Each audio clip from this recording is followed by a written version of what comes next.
With great power comes great responsibility. No way, that's Spider-Man. Doesn't Superman have like a catchphrase or something? You can't solve society's problems with a gun. Another movie review. Man of Steel, Zack Snyder's first DCEU movie. Now this might shock some of you, but Man of Steel is actually my favorite DCEU movie. Now, I know that the movie is not perfect and it has a lot of flaws, and I will talk about that in this review. But just full disclosure, it is my favorite DCEU movie. Start with some of the things that I love. The score for this movie, Hans Zimmer, oh my god, you absolute god. I swear every time I work out, this is the song that is playing. I really loved how they explored what Krypton was and how their planet actually, well, exploded. Most Superman films just show the parents sending, well, Kal-El off to Earth, and then the planet explodes, and that's that for Krypton. But not Zack Snyder's Man of Steel. I like how Kal-El is like the first natural born child. Before that, they're all just using like these essentially just babies in chambers. That's how they've been reproducing apparently. And Superman's parents were like, nah, we're gonna get it on. I also like how they showed you some of the creatures that were living on Krypton. I just thought that was really cool. There were lots of things in this movie that didn't make sense, and one of it was how Jor-El just overpowered Zod like that. I mean, like, wasn't these people meant to be like warriors or something? Zack Snyder also does his typical zoom shots, the ones that he did in 300.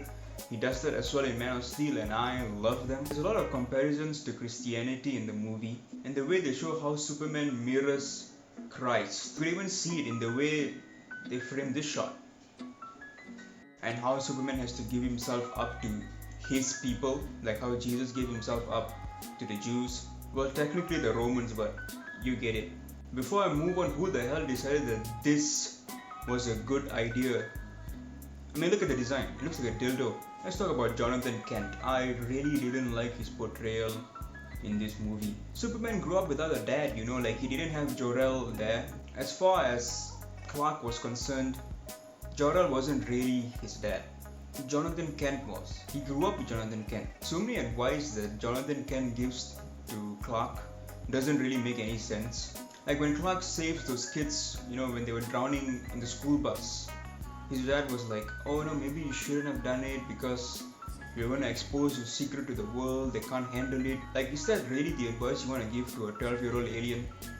You shouldn't save a bunch of kids because secrets. Clark also takes the news that he's an alien very well. Like, he doesn't freak out.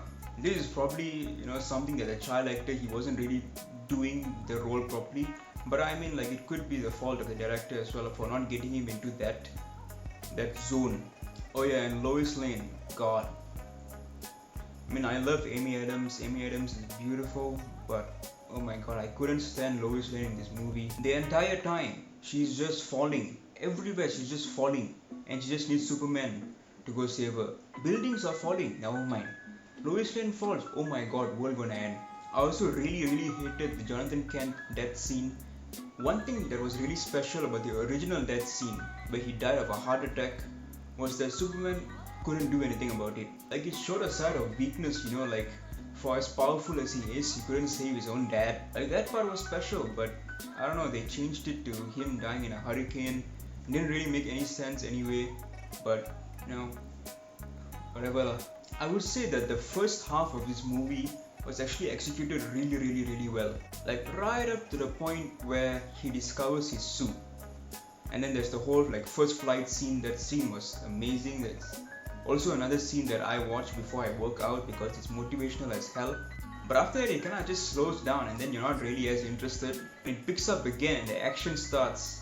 It really starts. That's one thing about Zack Snyder's movies. You know, you cannot complain that there's not enough action. In fact, in the case of Man of Steel, you could say there was a bit too much of action.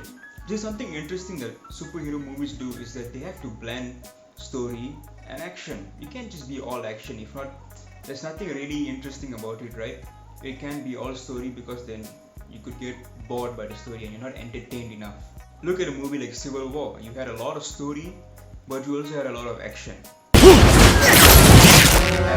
Scene, you had exposition, story. Same thing with Infinity War. You didn't have that end of the movie epic war the entire 2 hours, right? You had story, fight, story, fight. With Man of Steel, it was like story, story, story, story, and then just fight until the end. I mean, don't get me wrong, the fight scenes were cool and amazing. As always, Zack Snyder kills it. But you can only watch Superman doing this for so long until it gets boring. If you watch the old Justice League cartoons, you know that Superman, he always puts the citizen first. He's about to get nuked. He sees a small girl there, he's gonna run and save the small girl. Always saving the citizens first. But in this movie, he always just seemed more interested in just duking it out and having a fight rather than saving the people there. Sure, there are some scenes where he saves people, like 1 or 2. But it was never really like a priority. It was just like something you put it in there so like people won't question it, like, oh yeah, he does save people. One of my favorite scenes from the movie is the gravity scene where he's fighting against the gravity machine and he's going to destroy it. But there's one thing that I think they could have changed. Instead of cutting back and forth between Superman and that girl in the rubble, they should have cut back and forth between him and this scene.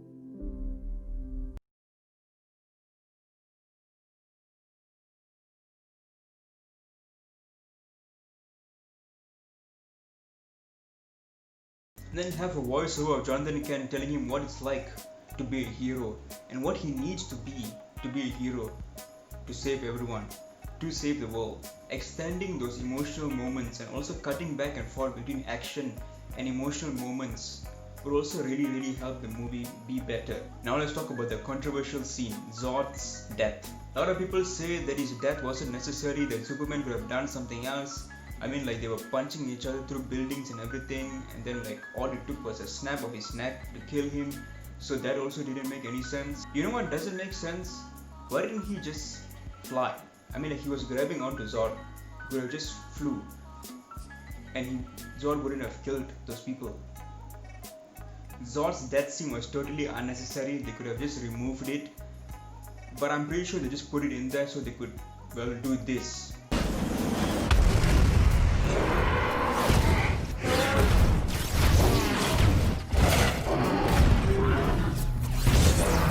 One weird thing that happens at the end is that he destroys his drone and he's like, oh, I know you're spying on me, I don't want you to spy on me. But when the general's all like, oh, how do we know you're not going to act in an interest that is against America? This dude straight up's like, I'm from Kansas. Well, hold on.